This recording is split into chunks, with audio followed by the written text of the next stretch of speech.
Eh, Selamat pagi, Assalamualaikum warahmatullahi wabarakatuh. Selamat pagi kepada Bapak, Ibu Guru, atau Kepala Sekolah atau Bendahara PAUD di lingkungan Kabupaten Magelang. Selamat datang pada acara kelas pajak 1771 Himpaudi 3, season 3 gitu ya. Kali ini bersama saya memperkenalkan diri, nama saya adalah Danang. Saya di sini ditemani oleh para kru yang luar biasa. Ada sutradaranya yaitu Mas Muklis, ada produsernya Mas Wayan, dan juga ada manajernya yaitu Mbak Alfi. Jadi yang kelihatan sendiri tapi di balik layar nih banyak orang sebetulnya. Kemudian untuk pertama kali mungkin saya mengingatkan lagi ya, untuk tidak lupa melakukan presensi. Untuk link presensinya ada di bit.ly/presensi kelas 1771.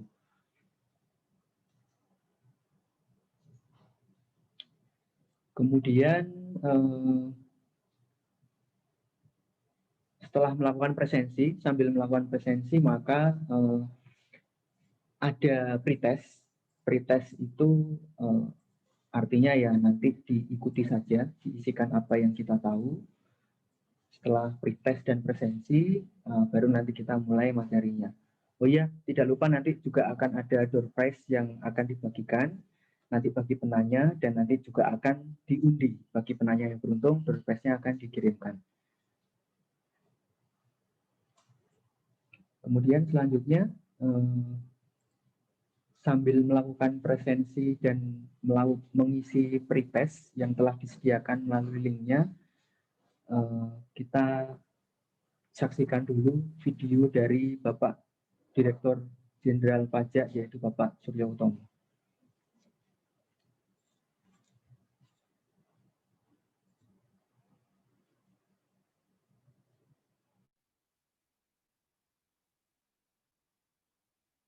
Assalamualaikum warahmatullahi wabarakatuh. Salam sejahtera bagi kita semua. Om Swastiastu, Namo Buddhaya, salam kebajikan. Kami ucapkan terima kasih kepada seluruh wajib pajak atas kontribusinya dalam penghimpunan penerimaan negara di sektor perpajakan. Untuk mewujudkan DJP bersih dari korupsi dan menjadi birokrasi bersih dan melayani, tolong Bapak dan Ibu bantu kami untuk tidak memberikan atau menjanjikan akan memberikan hadiah atau pemberian dalam bentuk apapun kepada seluruh pegawai Direktorat Jenderal Pajak terkait pelaksanaan pekerjaan dalam jabatannya. Seluruh pelayanan yang kami berikan tidak dipungut biaya. Apabila Bapak dan Ibu menemukan pegawai Direktorat Jenderal Pajak yang masih meminta atau menerima barang, uang, fasilitas, atau apapun dari wajib pajak, agar segera melaporkannya melalui saluran pengaduan resmi Direktorat Jenderal Pajak, Kering Pajak 1500-200. Semoga Allah Subhanahu wa Ta'ala memberikan kekuatan kepada kita semua, bersatu bersama-sama menghimpun penerimaan pajak untuk pembangunan Indonesia tercinta. Pajak kuat, Indonesia maju. Assalamualaikum warahmatullahi wabarakatuh.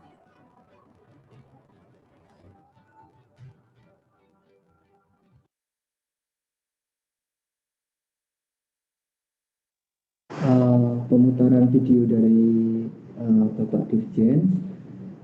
Kemudian sambil Bapak Ibu melakukan presensi, kita mulai ke acara intinya, yaitu tata cara pengisian formulir laporan keuangan badan 1771.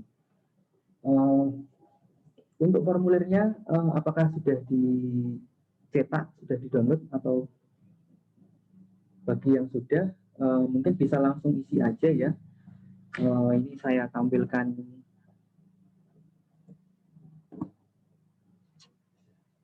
share screen ya, sorry.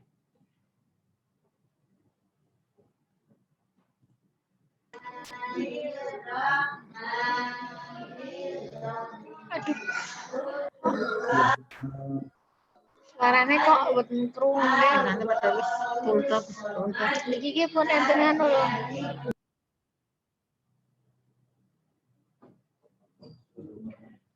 Oke. Untuk Bun, ayo disimak, aku nggak tahu loh.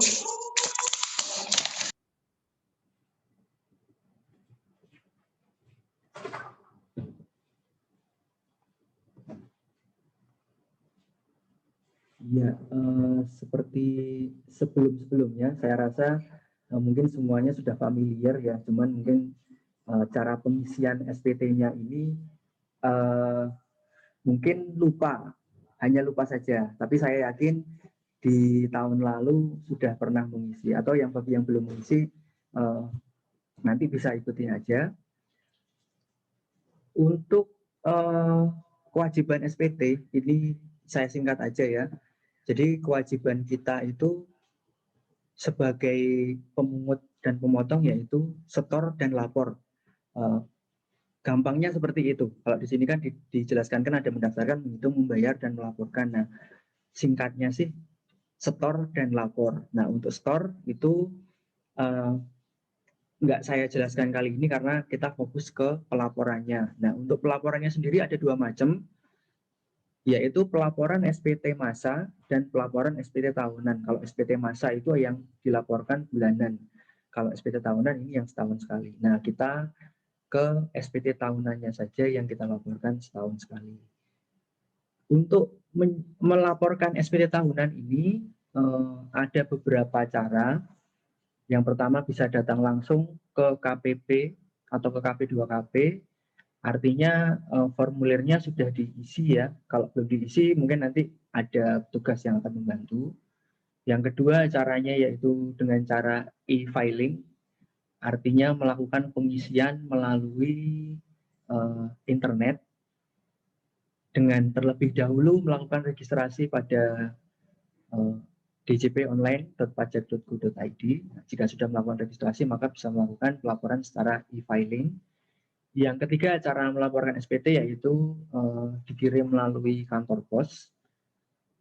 Yang keempat yaitu melalui jasa ekspedisi atau paket yang tercatat, artinya nanti dicatat di dalam bukti resi pengirimannya itu dicantumkan isinya adalah SPT tahunan 1771. Atau yang kelima penyedia jasa aplikasi lainnya. Ini jarang kita gunakan sih. Kemudian untuk dokumen yang perlu disiapkan dalam mengisi SPT tahunan yaitu yang pertama, yang paling utama yang harus kita siapkan yaitu yang pertama adalah laporan keuangan. Laporan keuangan ini berupa dua macam. Yang pertama adalah neraca, yang kedua adalah laporan laba atau rugi. Jadi dua macam ini harus kita siapkan terlebih dahulu. Nah, seperti apa formulirnya? Nanti akan kita tampilkan. Kemudian yang kedua adalah daftar susunan pengurus. Ini kita siapkan saja. Iya poni ayah dek. Iya poni ayah dek. Pengurusnya di sekolah itu kepala sekolah, data-data dari kepala sekolah, bendahara, sekretaris kalau ada, dan anggota. Kemudian yang ketiga adalah daftar aset kondisi di akhir tahun. Nah, untuk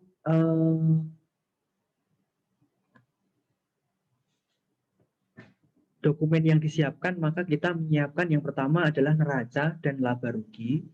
Ini kita langsung aja masuk ke neracanya.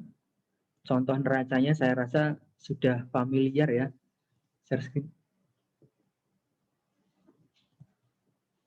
Oh ya, ini ya.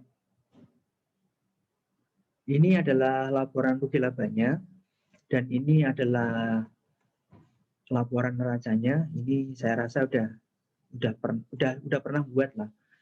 Nah, untuk laporan rugi laba ini yang pertama yaitu laporan rugi laba ini kondisi uang masuk dan uang keluar dalam 1 tahun. Uang masuknya berapa, dan uang yang digunakan atau dikeluarkan dalam 1 tahun itu berapa. Kondisinya adalah per 31 Desember 2020. Uang masuk ini kalau di sini dinamai pendapatan ya, ini sebetulnya bisa diganti kok, bisa diubah karena bentuk bakunya seperti ini tapi bisa dimodifikasi sendiri, bisa ditambahkan atau bisa dikurangi. Nah, ini untuk Bapak Ibu yang sudah mencetak laporan rugi laba sama neracanya, bisa langsung diisikan aja, karena nanti setelah selesai diisi kan bisa langsung udah selesai ya. Kita tinggal masuk ke formulir yang induknya, seperti itu. Baik, untuk uang masuknya, pendapatannya, ini ada beberapa sumber biasanya. Yang pertama adalah dari pendapatan SPP, yang kedua adalah dari bantuan atau sumbangan atau biasa BOP namanya ya. Nah, penjualan lain ini saya rasa nggak ada, maksudnya pendapatan lain mungkin ya, di pendapatan lain kalau ada. Nah, ini dalam 1 tahun, di tahun 2020 ini kita masukkan angkanya sehingga ketemu jumlahnya. Yang kedua yaitu pengeluaran. Di sini ditulisnya beban. Nah, ini adalah pengeluaran dalam 1 tahun. Pengeluaran itu dapat berupa yang pertama adalah gaji, honor untuk tenaga pengajarnya. Ini sudah jelas ya. Jadi dalam 1 tahun itu honornya untuk pengajarnya berapa, ada berapa orang gurunya, seperti itu nanti dijumlahkan saja semua sehingga biaya untuk gaji atau honor upah dalam 1 tahun untuk satu sekolah itu diketahui dan kemudian diisikan di sini. Kemudian ada beban ATK dan barang cetakan. Nah, ini kalau kita melakukan fotokopi atau penggandaan buku dan semacamnya, nah ini kan biaya dalam 1 tahun ini kan kita bisa ketahui totalnya berapa. Nah, itu dimasukkan di sini. Terus kalau ada pembelian alat peraga edukasi, nah ini juga tahun ini kita masukkan di sini. Atau mungkin bisa kita contohkan dengan mengisi nominalnya saja ya. Nominalnya misalnya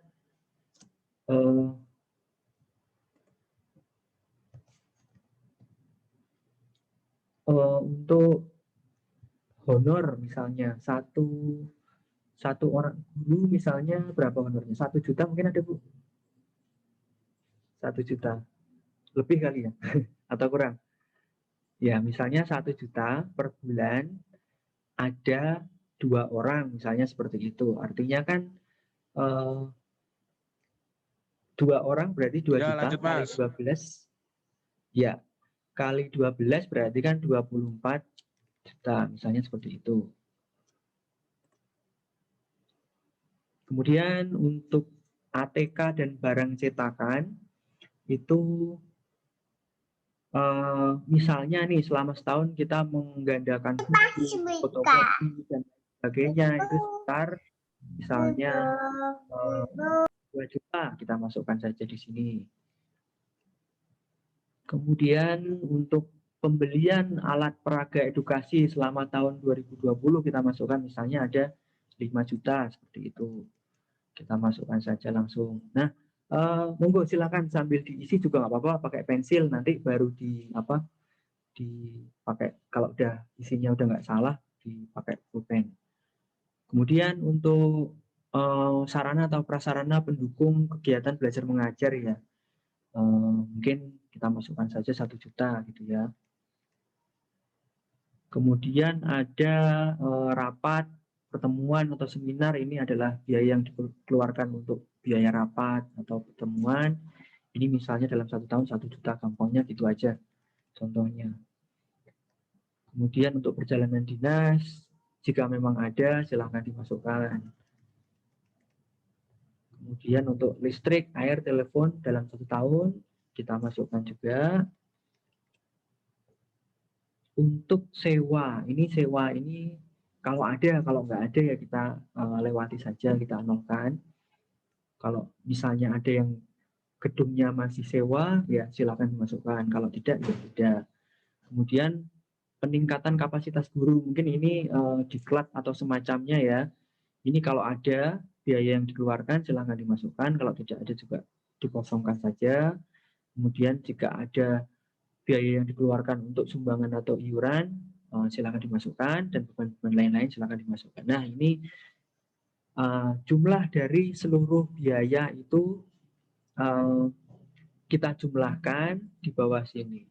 Ini berarti jumlahnya ada berapa nih, Mas Muklis? Ya, 37. Nah, ini jumlahkan aja ya. Kalau bingung pakai kalkulator saja. Kalau salah ya kelima. Oke.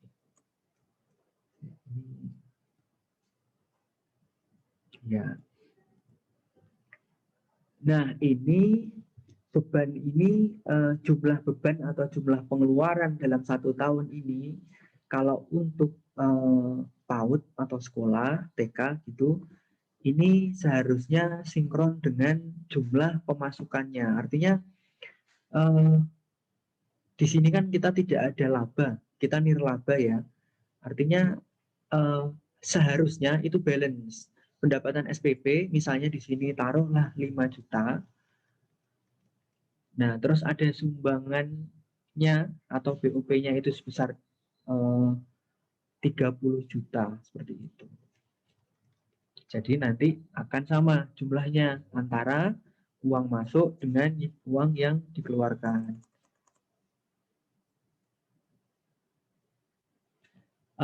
Bapak, Ibu bisa mengikuti atau terlalu cepat atau seperti apa? Bisa. Bisa. Oh ya, baik, Bu. Nah, jadi begitu ya. Untuk laporan rugi labanya itu seluruh pemasukan kita tuliskan di bagian pendapatan, kita jumlahkan 35 juta, ini contohnya. Kemudian seluruh pengeluaran kita catat di sini, kemudian jumlahnya kita masukkan di jumlah bebannya, kemudian selisih sisa lebih atau kurang itu seharusnya adalah 0. Seperti itu. Nah, ini sudah selesai untuk laporan rugi labanya. Jangan lupa juga nanti setiap dokumennya itu diberi nama, tanda tangan sama cap atau stempel sekolahnya. Ini untuk laporan rugi laba. Kemudian setelah laporan rugi labanya selesai, kita masuk ke yang kedua, yaitu laporan neraca. Dua hal ini yang perlu kita siapkan. Nah, neraca ini adalah kondisi aktiva dan pasiva dalam 1 tahun. Oh ya, Bapak Ibu, kalau ada yang mau ditanyakan, tinggal di chat aja atau di unmute, silahkan bertanya atau bisa raise hand melalui Zoom meetingnya, seperti itu. Untuk laporan neracanya, yaitu neraca itu kan ada 2 sisi ya. Di sini dituliskan harta dan kewajiban utang dan modal. Nah, ini juga harus balance. Sisi kanan dan kiri, sisi atas dan bawahnya harus balance seperti itu.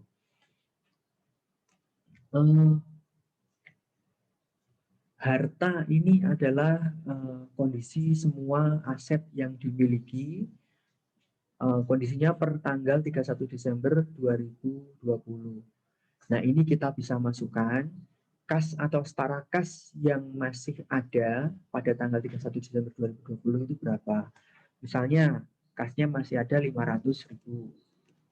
Seperti itu ya. Terus piutang. Piutang itu artinya kita memberikan pinjaman ke pihak lain. Itu kan aset kita yang dipinjam artinya. Nah, itu kalau ada silakan dimasukkan. Kalau tidak ada dikosongkan nggak apa-apa. Misalnya di sini 1 juta. Terus untuk perlengkapan ini seperti contohnya lemari, terus meja kursi, terus alat bermain seperti itu ya. Bahkan mungkin laptop atau komputer kalau ada ini per tanggal 31 Desember 2020 itu kalau dirupiahkan kira-kira nilainya berapa aset perlengkapan ini. Misalnya 5 juta seperti itu. Kita tuliskan langsung 5 juta. Kemudian sewa dan beban dibayar di muka ini saya rasa jarang ya, kosong aja. Untuk harta lancar lainnya, ini juga kalau ada silakan dimasukkan. Terus untuk tanah atau bangunan, ini jika memang sekolah kita itu mempunyai tanah atau bangunan milik sendiri, maka silakan dimasukkan. Kira-kira nilai tanah dan bangunan tersebut berapa pada tanggal 31 Desember 2020. Misalnya 100 juta gitu ya. Terus jika ada harta tetap lainnya juga dimasukkan, akumulasi penyusutan juga kita masukkan. Nanti akumulasi penyusutannya ada di form penyusutan nanti. Ini contohnya kita masukkan dulu aja ya, misalnya 2 juta gitu. Nah, jumlahnya berarti di sini ada 100.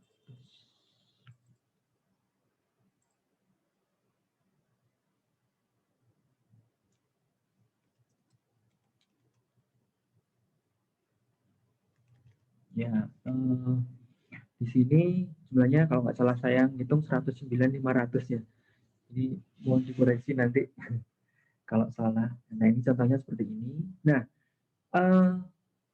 dari total bagian harta sebesar 109.500 ini di sisi yang lain, di sisi pasifanya, nah ini bentuknya bisa jadi adalah modal atau hutang. Jadi tanah dan bangunan sebesar 100 juta ini bisa jadikan itu dari hutang.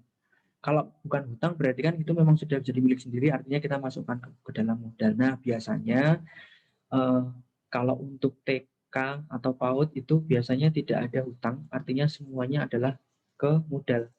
Jadi 109.500 ini adalah bentuknya di sisi pasifannya adalah masuk ke bagian modal yang disetorkan. Untuk selisih kurang, selisih lebih ditahan tahun ini saya rasa tidak ada karena kan kita kan nirlaba ya. Oke, sudah kita masukkan. Artinya jumlahnya 109.500 juga. Ini balance ya. Dengan yang di atas harusnya sama jumlahnya 109.500 seperti itu. Sudah. Ini juga jumlahnya tinggal disalin aja sama. Dan jangan lupa untuk setelah ininya diisi, neraca dan laba rugi, jangan lupa untuk menuliskan nama, tanda tangan, dan cap seperti itu. Untuk laporan keuangan yang harus disiapkan, neraca dan laba rugi, apakah ada pertanyaan? Bapak Ibu silahkan raise hand atau ke kolom chatnya. Pak mau nanya Pak, Silakan Pak. tanda tangan itu harus kepala sekolah nggih? Ya, untuk penandatangannya itu bisa kepala sekolah, bisa juga dengan oleh bendahara yang ada pada ini susunan dari kepengurusan TK atau PAUD-nya itu sendiri, seperti itu.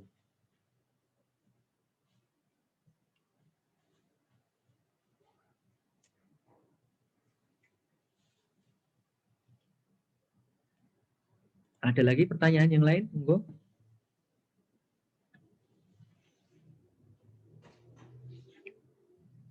Kalau tidak ada,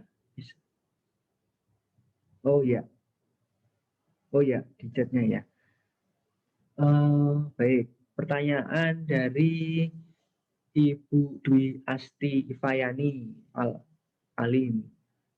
Pertanyaannya, kalau biaya penyusutan APE itu masuk ke beban lainnya atau diakumulasi penyusutan pada laporan neraca. Nah, kalau penyusutannya memang sudah dibuat, setelah ini kan kita mau membahas penyusutan nih.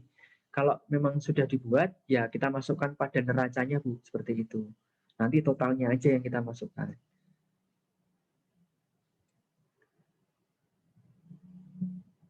begitu. Mungkin kita bisa lanjut ke ininya ya, ke penyusutannya aja supaya lebih jelas. Nanti bisa menjawab pertanyaannya.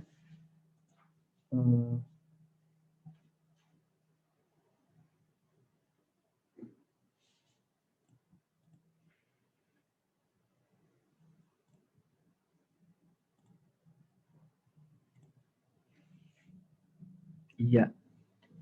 Nah,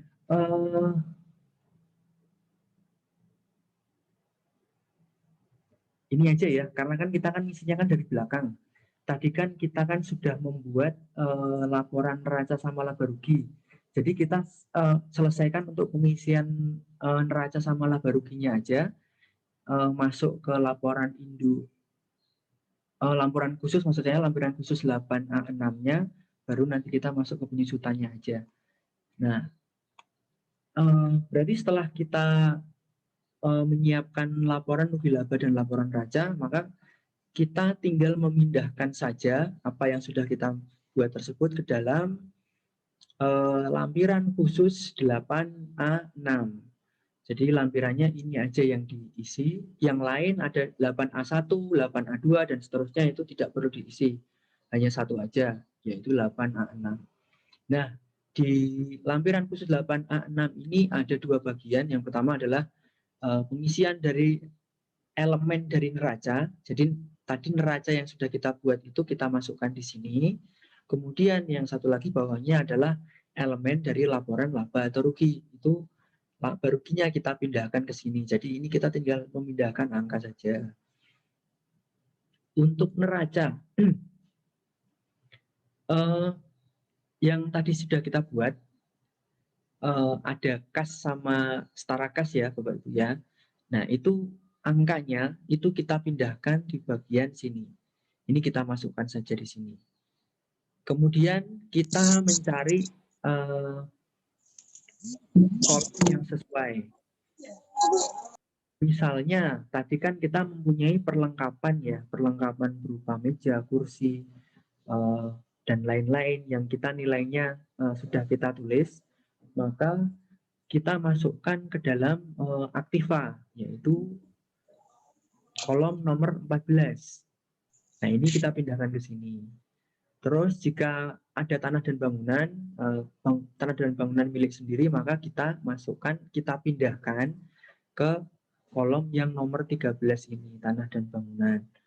Dan untuk penyusutannya itu bisa dimasukkan di kolom nomor 15, akumulasi penyusutan.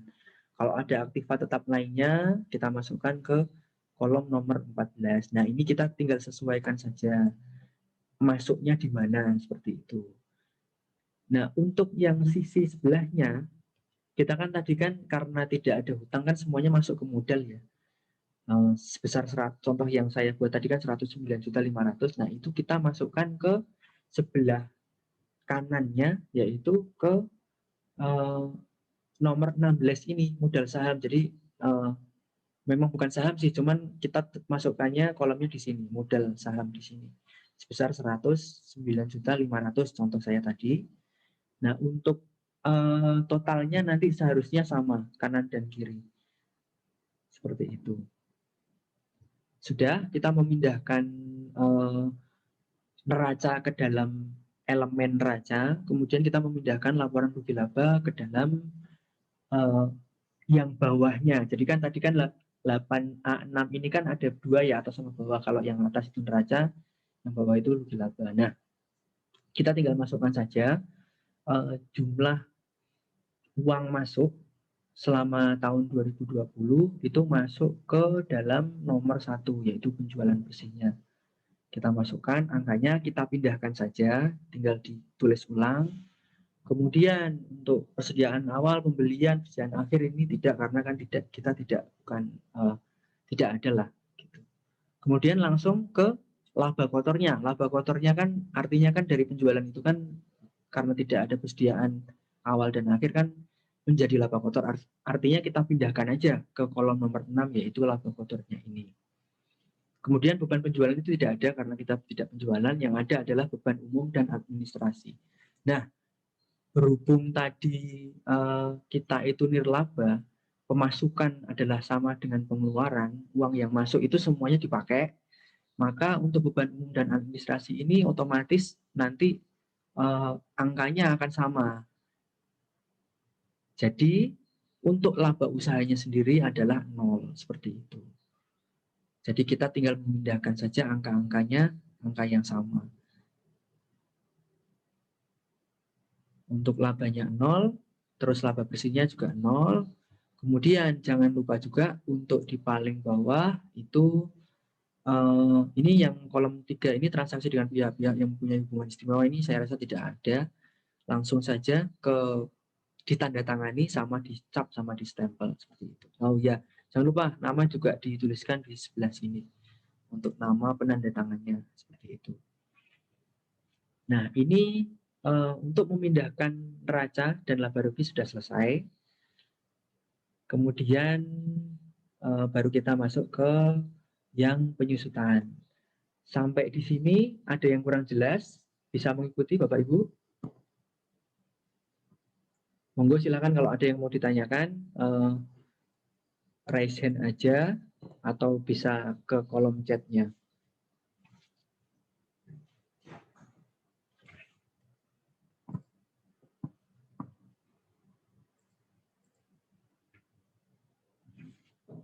Lanjut, Sepertinya, Pak. ya, monggo silakan. Ampun, lanjut aja. Oh, lanjut. Siap. Oke. Ini kayaknya sudah familiar ya, semuanya udah ingat lagi yang dulu tahun lalu dibuat. Kemudian kita lanjut ke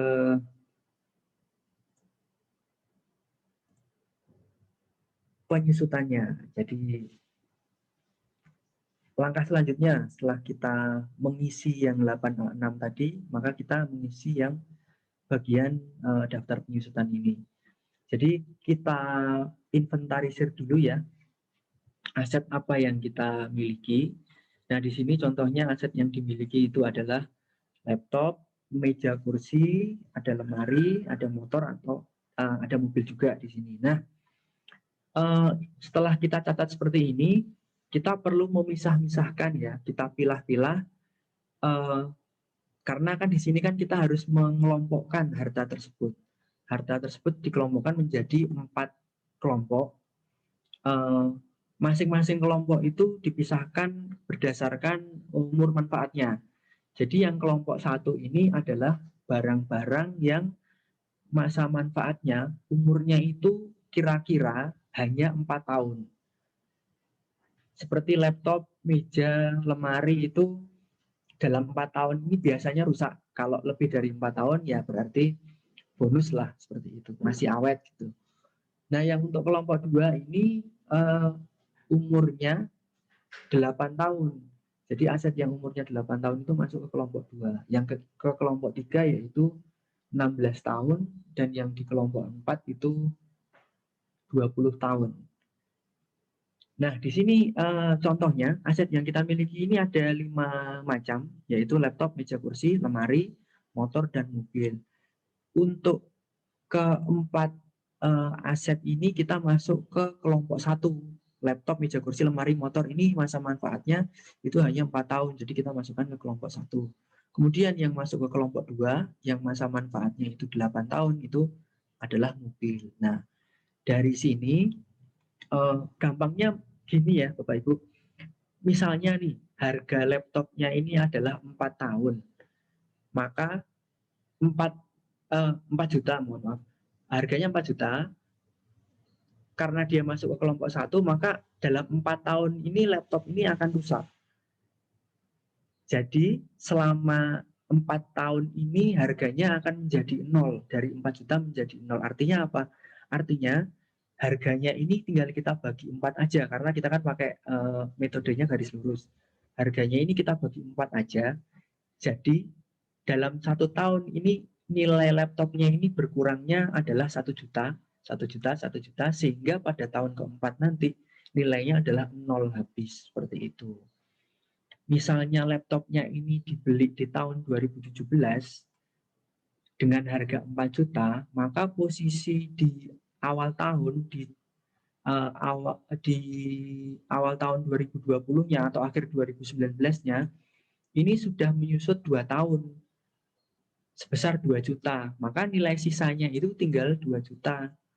Nah, dari 2 juta ini di tahun ini kita susutkan lagi sebesar 1 juta. Artinya nanti nilainya itu tinggal 1 juta sisanya seperti itu. Untuk yang lain sama. Ini hanya kita hitung aja nanti nilai harga perolehannya berapa, terus diperolehnya tahun berapa, kita susutkan 4 tahun seperti itu. Nah, nanti akan kita dapatkan nilai sisa buku pada awal tahun dan susutannya di tahun ini berapa. Nah, untuk keempat kelompok harta ini, laptop, meja kursi, lemari, dan motor ini kita jumlahkan, yaitu jumlah penyusutannya, ini contohnya 1.500.375 tambah 3.500.000, ini kita jumlahkan, yaitu nilainya sebesar 5.375, ini kita masukkan ke sini. Kemudian yang untuk mobil, ini karena dia masuk ke kelompok 2, maka 10 juta, ini kita masukkan ke sini, masuk ke kelompok 2, jumlahnya saja yang kita masukkan. Terus totalnya nanti akan sama 15.375 seperti itu. Untuk yang harga perolehannya juga kita tinggal jumlahkan saja, ini dimasukkan ke sini. Kemudian yang nilai sisa buku pada awal tahun ini juga kita jumlahkan saja kelompok 1. Ini kita masukkan ke bagian nilai sisa buku seperti itu. Nah, total penyusutan ini yang nanti kita masukkan ke dalam, balik ke dalam neraca yang tadi kita buat. Total penyusutannya kita pindahkan saja ke dalam neraca yang tadi, seperti itu. Untuk penyusutan, ada yang ingin ditanyakan atau kurang jelas atau terlalu cepat? Monggo silakan. Tanya Pak. Silakan Pak. Kalau laptop, kalau saya lebih dari 4 tahun itu gimana Pak? Mungkin bisa 10 tahun baru beli laptop lagi. Itu berarti penyusutannya seperti apa? Baik Pak, terima kasih atas pertanyaannya.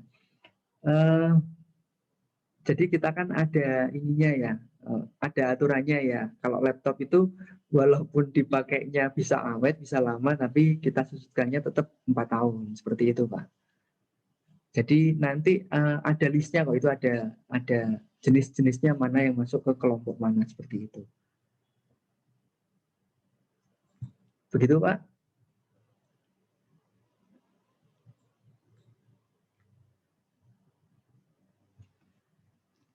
Kemudian ada pertanyaan lagi dari Ibu Dwi Asti Ifayani. Di elemen neraca yang wajib terisi nomor 14 aktiva dan nomor 16 kewajiban. Nomor sebentar. Ya, bagus Mas, lanjut Mas.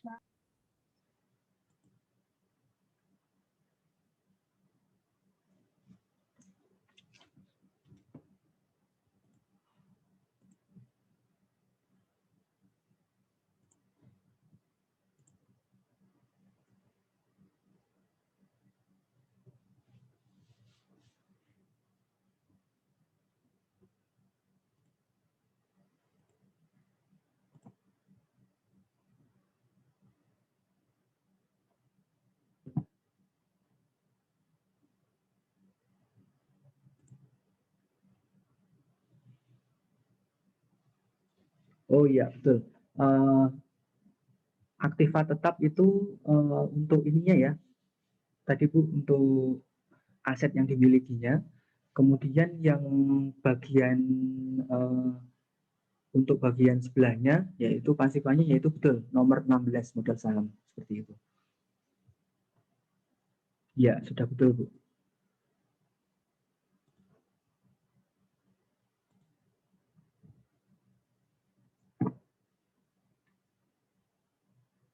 Kemudian pertanyaan dari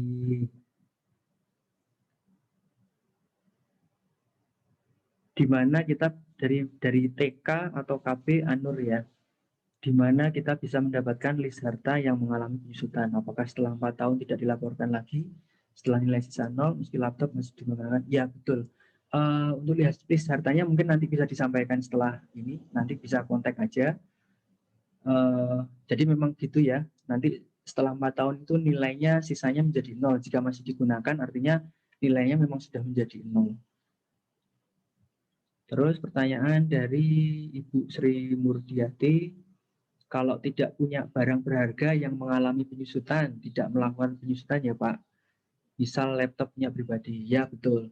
Jadi yang kita susutkan itu, yang kita administrasikan itu adalah asetnya milik TK atau milik PAUD-nya. Kalau milik pribadi ya enggak, kita enggak masukkan ke dalam laporan keuangannya seperti itu.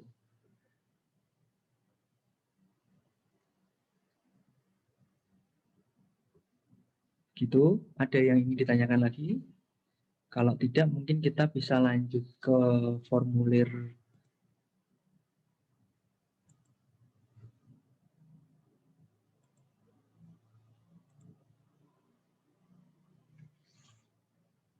ke formulir 1771-nya ya.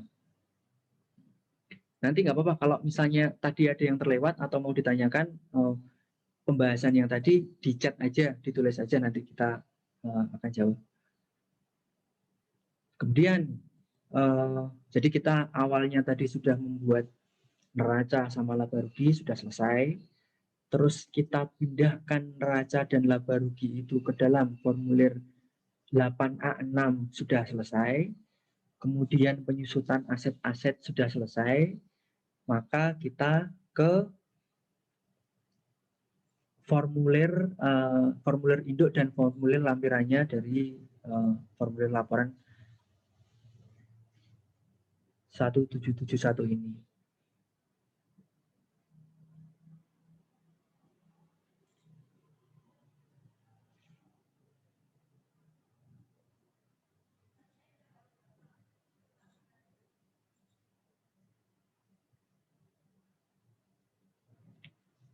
Bisa dilihat Bapak Ibu, sudah tampil atau belum ya formulir 1771-nya? Sudah. Sudah, oke, baik. Ya, sip. Ini juga tinggal mengingat-ingat lagi aja, karena kan pasti tahun lalu sudah ya, sudah pernah ya. Jadi yang kita isikan itu yang pertama adalah tahun pajaknya, yaitu tahun pajak 2020 yang kita laporkan di tahun 2021.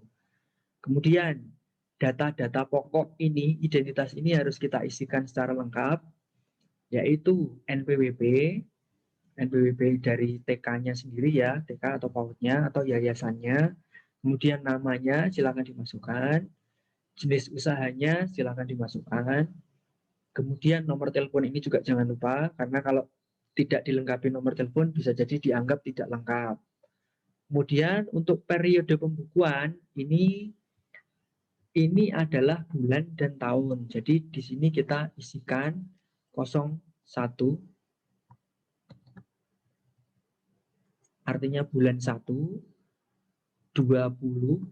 artinya tahun 2020. Jadi awal periode pembukuannya adalah bulan 1 tahun 2020 sampai dengan bulan 12 tahun 2020, seperti itu.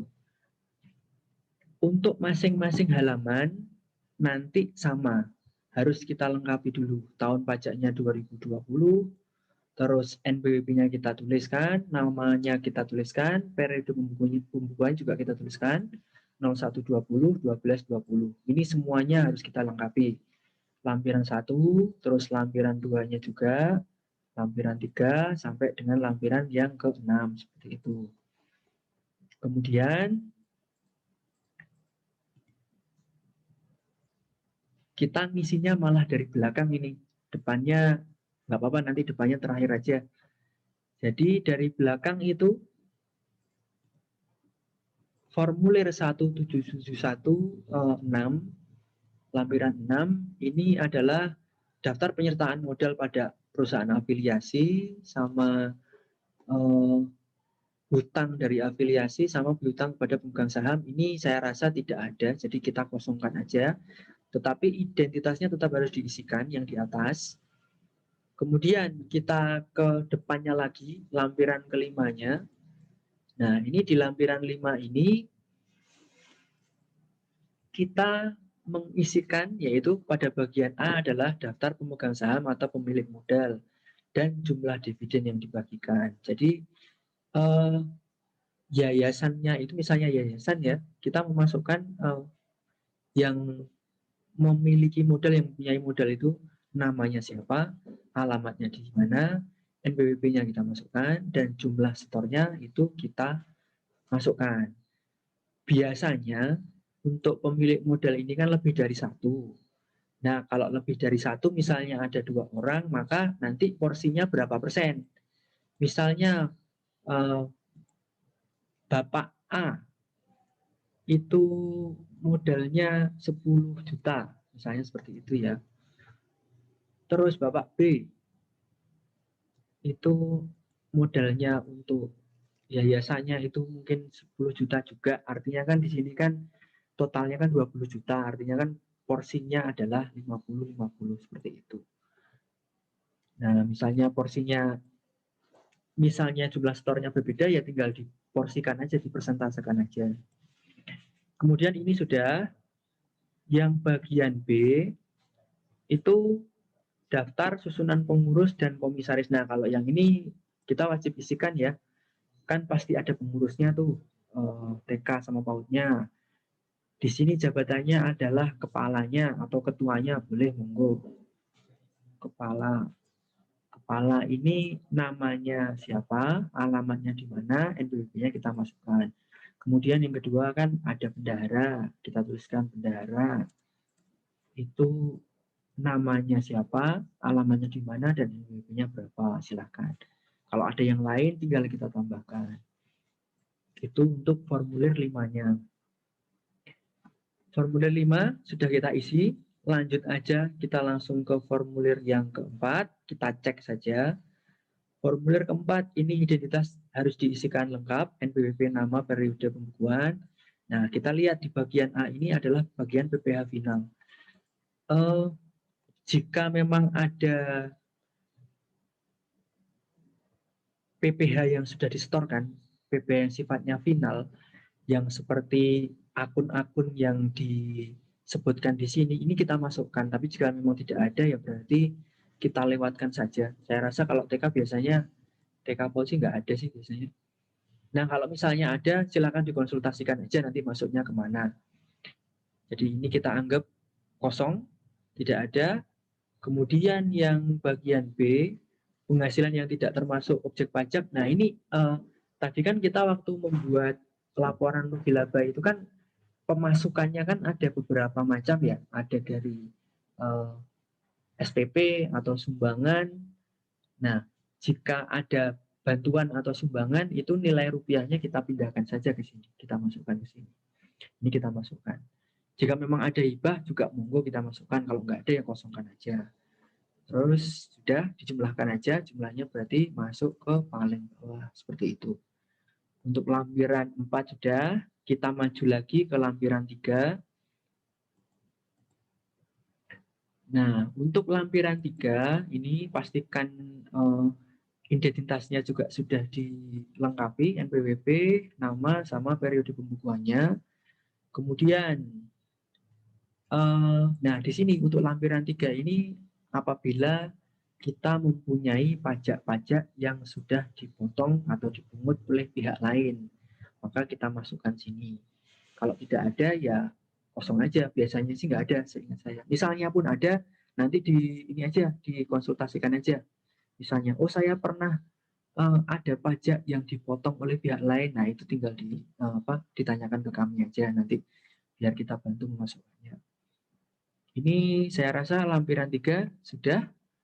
Terus kita maju lagi ke lampiran 2. Nah, di lampiran 2 ini adalah perincian harga pokok penjualan atau biaya usaha lainnya atau biaya dari luar usaha. Nah, ini kan kita kan tinggal memasukkan, tinggal memindahkan biaya-biaya yang tadi kita buat di laporan rugi laba. Jadi kita lihat lagi lampiran laporan rugi labanya itu kita pindahkan ke dalam akun-akun yang disediakan di sini.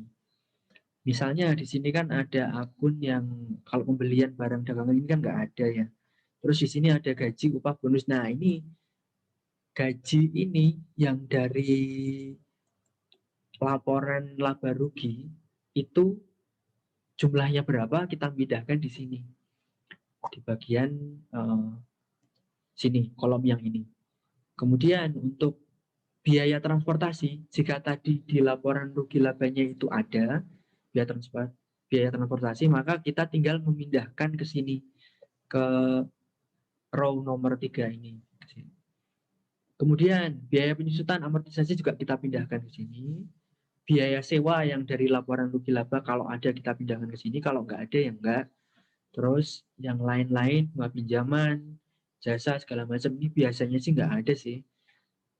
Biaya pemasaran atau promosi juga nggak ada. Nah, kalau ada biaya-biaya lain yang tidak bisa masuk ke dalam akun-akun di sini, ini maka kita masukkan aja langsung ke biaya lainnya, nomor 11. Jadi ini nanti total biayanya di sini, yang nomor 14 ini, itu seharusnya itu sama dengan biaya yang ada di laporan rugi atau laba, seperti itu.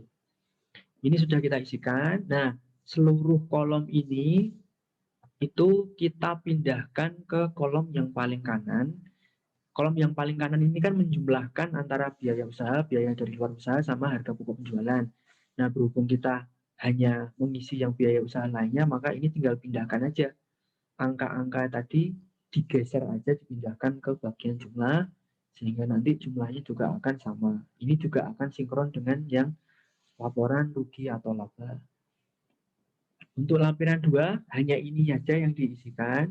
Kemudian kita masuk ke lampiran 1, maju ke depan lagi. Nah, di lampiran 1 juga pastikan dulu ya, untuk identitasnya ini terisikan semua. NPWP ditulis, nama ditulis, periode pembukuan juga dituliskan. Peredaran usaha.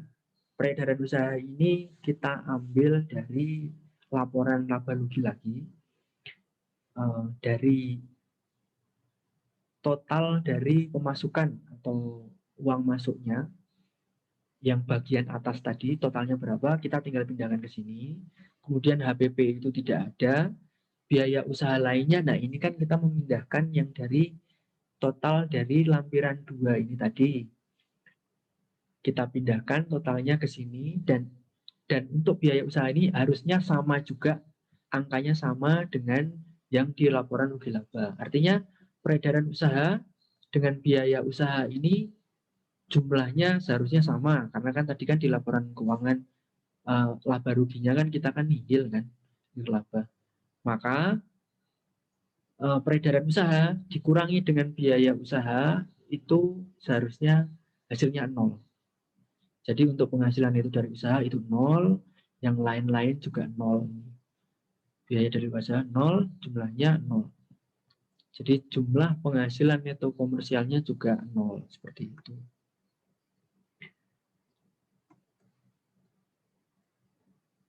Kemudian sudah, ini saya rasa hanya sampai bagian ini saja. Untuk yang lain ke bawah, penyusunan fiskal segala macam itu kalau ada hal-hal yang mungkin maksudnya bisa ditanyakan aja kalau misalnya ada yang belum jelas. Tapi kalau untuk pengisian normalnya sih saya rasa sampai sini sudah. Nanti kalau banyak-banyak malah tambah ini ya, bingung nanti. Kemudian lampirannya semuanya sudah diisikan, sudah selesai. Mulai dari lampiran 6 sampai lampiran 1, kita cek satu-satu dan kita isikan. Kemudian kita lampiran induk. Lampiran induk ini ada 2 halaman. Yang pertama sama yang halaman kedua. Halaman pertama ini yang tadi awal tadi kita isikan identitasnya. Terus, oh ya, kita untuk laporan keuangannya, pembukuannya kita pilih untuk tidak diaudit karena memang tidak diaudit. Kemudian untuk ke bawahnya ini saya rasa kosong, kita langsung ke halaman 2-nya, yaitu kita masukkan mungkin ini ya, lampirannya ya. Lampirannya itu kita checklist untuk laporan keuangannya. Artinya neraca dan laba ruginya ini kita checklist aja gini. Terus transkrip kutipan elemen laporan keuangan ini yang 8A6 tadi, berarti kita sudah buat, kita checklist. Terus kemudian daftar penyusutan ini yang tadi kita buat juga sudah kita buat, kita checklist aja di sini. Terus yang lain kalau ada kita checklist, cuman biasanya sih nggak ada sih, cuman ini aja lampirannya. Kemudian ini juga kita checklist dan kita isikan tempat tanggalnya. Monggo mau diisikan tempatnya di mana, misalnya Magelang. Magelang tanggal dibuatnya tanggal berapa? Misalnya tanggal hari ini tanggal 24. Bulannya 03. Tahunnya 2021. Nah, sudah, kemudian kita isikan nama penanda tangannya, ini bisa kepala sekolah, bendahara juga monggo, namanya siapa, tanda tangan di sini, jangan lupa juga cap dan stempelnya, dan NPWP-nya berapa. Ini NPWP pribadinya dari kepala atau bendaharanya, seperti itu. Mungkin saya rasa ini sudah selesai. Gampang kan Bapak Ibu? Sudah ingat lagi kan cara mengisinya? Monggo, kalau ada yang mau ditanyakan atau kita mau diskusi, raise hand atau chat, silakan.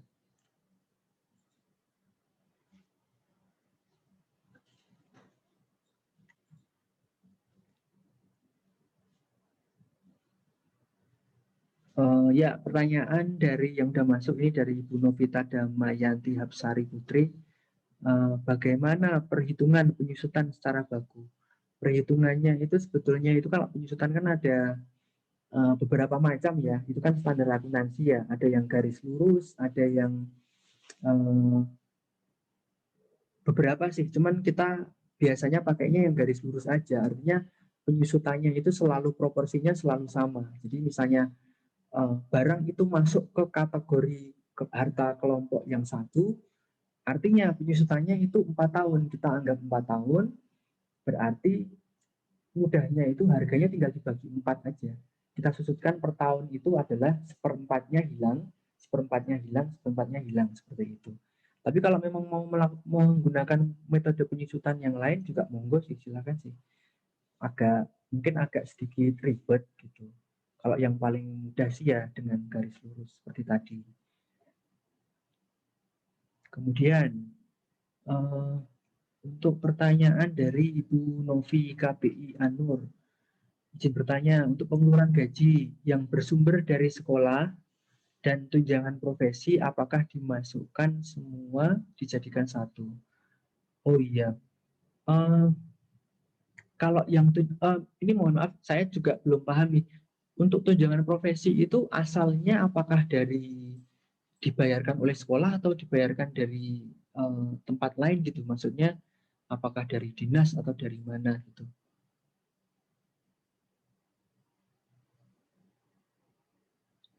Ibu Novi, monggo silakan.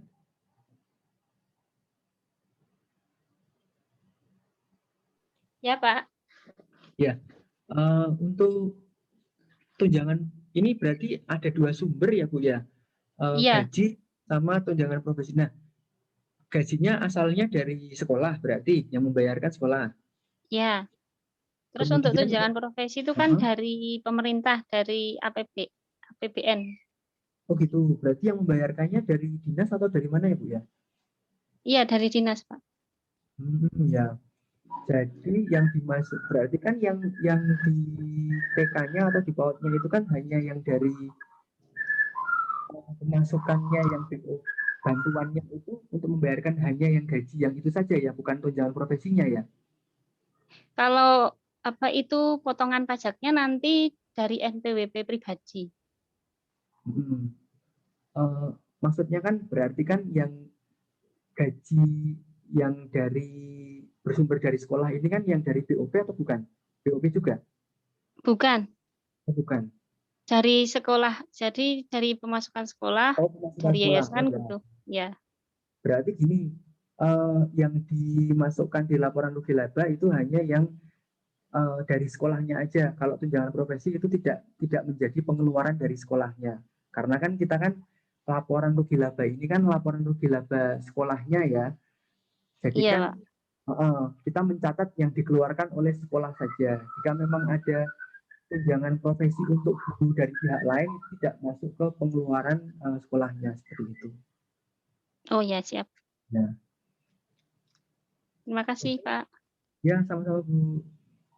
Terus untuk pertanyaan dari Redmi ini siapa? Untuk NPWP pribadi, misal tidak punya bagaimana? Oh ya, ini bisa jadi gini ya.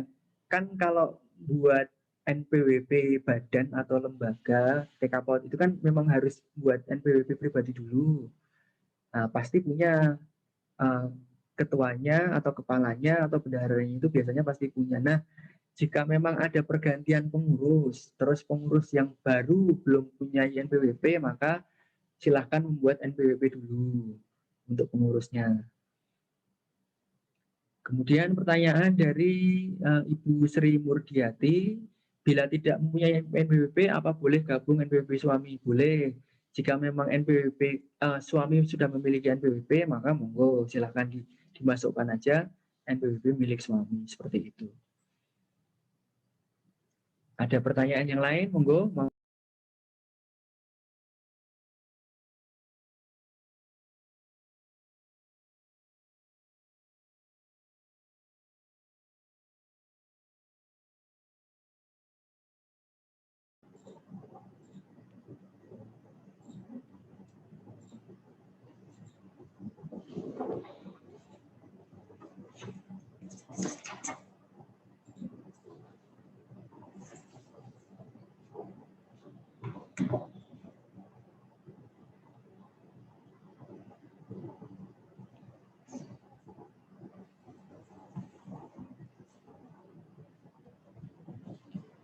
Oh iya, ini informasinya dari Mas Muklis untuk SPT yang untuk penerimaan SPT kolektif yang sudah terisi lengkap, artinya yang tadi kita sudah isikan, mungkin ibu bapak tadi kan sambil lihat ini kan ada yang sambil ngisi gitu ya. Jika sudah lengkap, sudah ditandatangan, sudah dicap, dan isinya sudah lengkap semua, maka dapat disampaikan melalui koordinatornya Himpau di kecamatan. Kemudian diteruskan kepada Ibu Ruswati di PAUD Al-Amin Mertoyudan, itu paling lambat 1 April. Jadi monggo dikumpulkan, diisi, setelah lengkap dikumpulkan ke Himpau di kecamatan, kemudian dari Himpau di kecamatan itu dikumpulkan kepada Ibu Ruswati di PAUD Al-Amin Mertoyudan paling lambat 1 April. Nah, bila lewat 1 April, maka tidak termasuk ke dalam SPT kolektif, artinya tidak masuk ke dalam SPT kolektif. Nah, itu langsung aja berarti kita ke yang sudah diisi tersebut, datang aja langsung ke KPP Pratama Magelang untuk dilaporkan langsung. Jangan lupa untuk mengambil antrian SPT. Oh ya, bisa juga lapornya ke KP2KP Muntilan. Nah, untuk batas waktu pelaporannya itu sampai dengan 30 April 2021. Tapi kalau bisa segera, jangan sampai mepet-mepet. Kalau mepet-mepet biasanya rame, nggak dapat antrian, terus terpaksa jadi terlambat. Kemudian kalau terlambat, kami juga mengingatkan secara aturan akan ada sanksi berupa denda sebesar Rp1.000.000, seperti itu.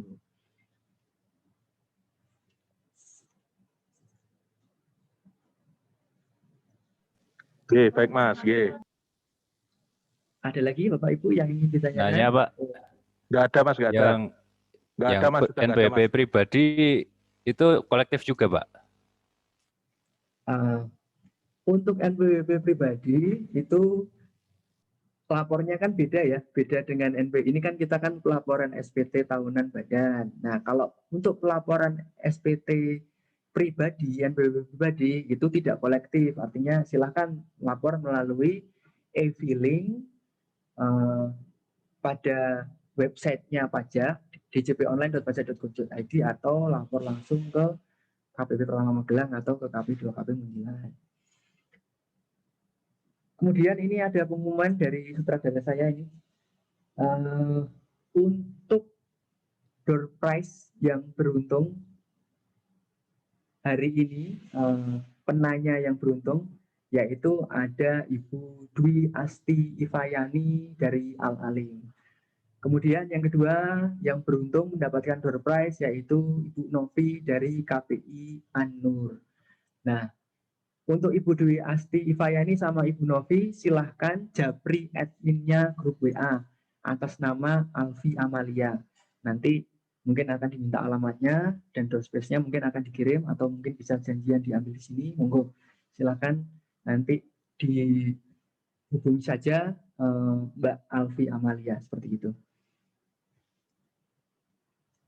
Oh iya, ini ada satu pertanyaan lagi ya. Bila NPWP baru dibuat tahun 2021, maka tidak wajib lapor tahun ini. Karena kan kita kan melaporkan kan tahun yang sudah lewat. Artinya kita lapor, sekarang ini kita melaporkan tahun 2021. Kalau NPWP-nya baru dibuat di 2021, maka kita lapornya di tahun 2022, seperti itu.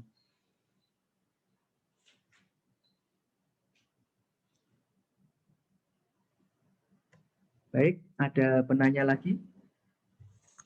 Sepertinya semuanya sudah jelas ya, tinggal mengingat lagi aja kok.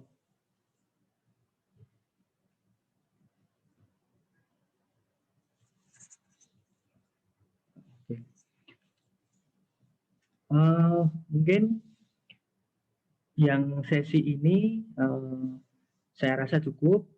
Kami dari KPP Pertama Magelang mengucapkan terima kasih atas partisipasinya kepada Bapak Ibu sekalian telah mengikuti Zoom ini. Apabila ada pertanyaan lagi yang ingin disampaikan, silahkan aja dikoordinasikan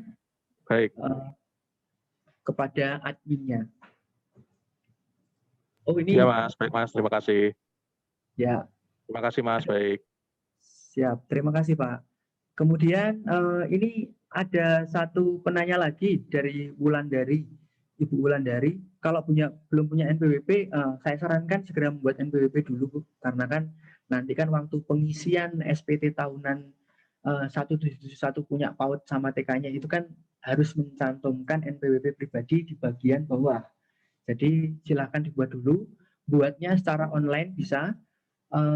Linknya ada di bit.ly/pajak Magelang.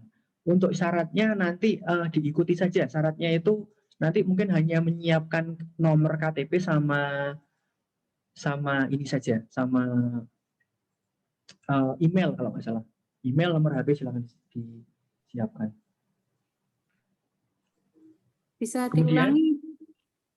Bisa diulangi untuk alamat yang daftar NPWP pribadi online tadi, Pak. Mungkin bisa diketikkan di situ, Mas. Ya, nanti tinggal dilihat aja di kolom chat ini. bit.ly/pajak Magelang. Nah, nanti kan menunya ada banyak, pilihan menunya nanti pilih aja yang pendaftaran NPWP. Nanti kita klik akan diarahkan lagi ke halaman yang lain. Setelah itu tinggal diikuti aja apa yang diminta di situ.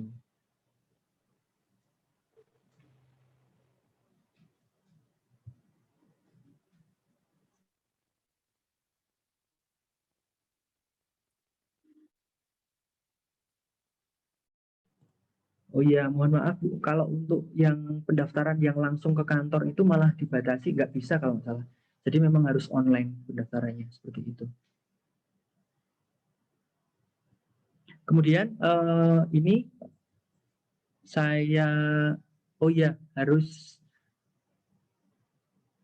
sebelum kita live meeting, maka monggo isikan dulu kuesionernya yang sudah disediakan oleh tim, yaitu seperti yang tertera pada chatnya, tinggal klik saja nanti diisikan kuesionernya. Seperti itu.